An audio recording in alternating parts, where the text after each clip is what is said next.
Alam niyo ba ang sinulog? Ito ay isang napakakulay at masiglang pagdiriwang na nagaganap sa Cebu. Isang malaking piyesta sa Cebu na ginaganap tuwing Enero sa ikatlong linggo. Sobrang saya at makukulay. Ang mga kalsada ay puno ng mga tao, lahat ay nagdiriwang at sumasayaw. Ang sinulog ay pagdiriwang ng ating kultura at kasaysayan. Ito ay isang pagkakataon upang ipakita ang ating pagmamalalaki sa ating mga tradisyon at kasaysayan. Dito natin naaalala ang pagdating ng Kristyanismo sa ating bansa. Ang pagdiriwang na ito ay hindi lamang isang kasiyahan, kundi isang paggunita sa ating pananampalataya. Ang simula ng sinulog ay noong ika-16 na siglo, dala ni Ferdinand Magellan, isang manlalakbay mula Portugal. Siya ang nagdala ng Kristyanismo sa ating mga pulo. Dinala niya ang imahe ng Santo Niño at ibinigay bilang regalo kay Raja Humabon at sa asawa niya na namumunoon sa mga Cebuano. Simbolo ito ng pakikipagkaibigan. Ang imahe ng Santo Niño ay naging mahalaga sa ating kasaysayan at kultura. Ang salitang sinulog ay galing sa salitang Cebuano na sulog, na ibig sabihin ay agos ng tubig. Ang agos ng tubig ay simbolo ng patuloy na pagdaloy ng buhay at kasaysayan. Kaya naman ang sayaw ng sinulog ay parang tubig na umaagos, simbolo ng buhay at pag-asa. Ang bawat galaw ng mga mananayaw ay nagpapakita ng kasaysayan at kultura ng mga Cebuano. Ang kanilang mga hakbang ay parang alon na walang tigil sa pag-agos, patuloy na nagbibigay ng buhay at pag-asa sa bawat isa. Sa gabi, ang sinulog ay nagiging mas makulay at masigla. Ang mga ilaw at paputok ay nagdadagdag ng saya at kulay sa pagdiriwang. Ang mga tao ay patuloy na nagsasaya, sumasayaw at nagkakaisa sa pagdiriwang ng kanilang kultura at kasaysayan. Ang sinulog ay hindi lamang isang pagdiriwang, kundi isang simbolo ng pagkakaisa at pagmamalaki sa ating kultura. Ito ay isang pagkakataon upang ipakita ang ating pagmamahal sa ating kasaysayan at tradisyon. Ang bawat taon, ang sinulog ay nagiging mas makulay at mas masigla, patuloy na nagbibigay ng inspirasyon at pag-asa sa bawat isa. Sa pagtatapos ng sinulog, ang mga tao ay nagiiwan ng mga ngiti at alaala na magtatagal sa kanilang mga puso.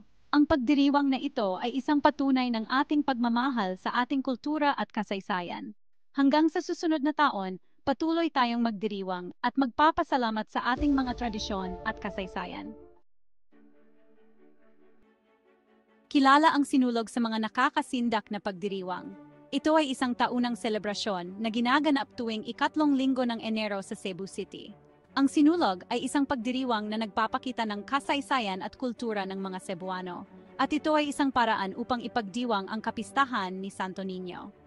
Buhay na buhay ang mga kalsada ng Cebu, puno ng mga tao na sumasayaw at nagsasaya. Ang mga kalsada ay nagiging isang malaking entablado, kung saan ang bawat isa ay malayang makakapagpakita ng kanilang talento sa pagsayaw at pag-awit. Ang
kulay, musika at sayawan ng mga kalsada.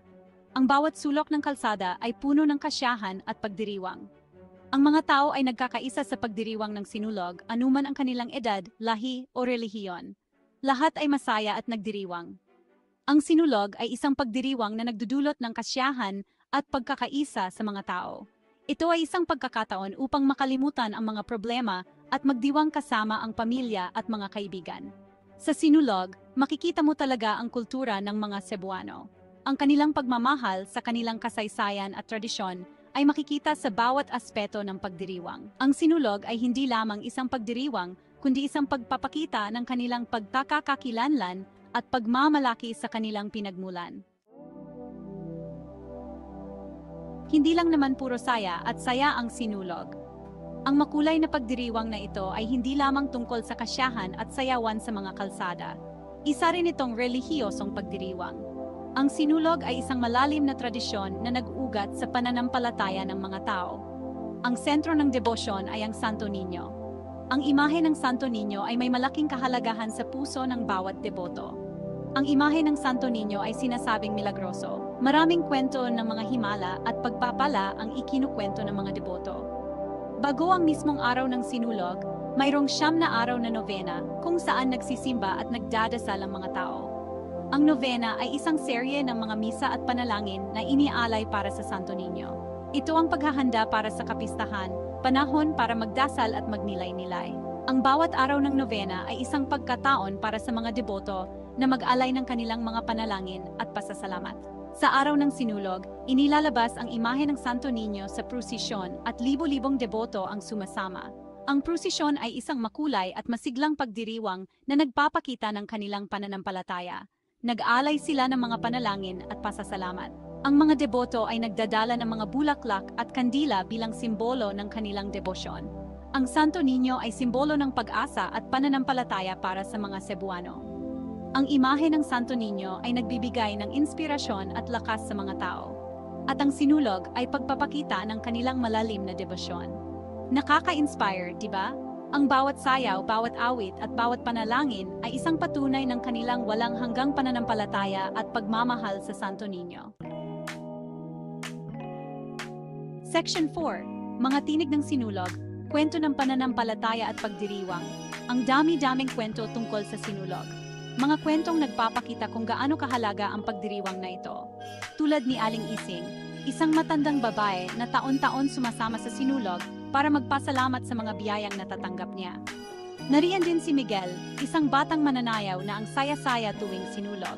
Para sa kanya, ang pagsali sa street dancing ay isang karangalan at paraan para maipakita ang kanyang talento.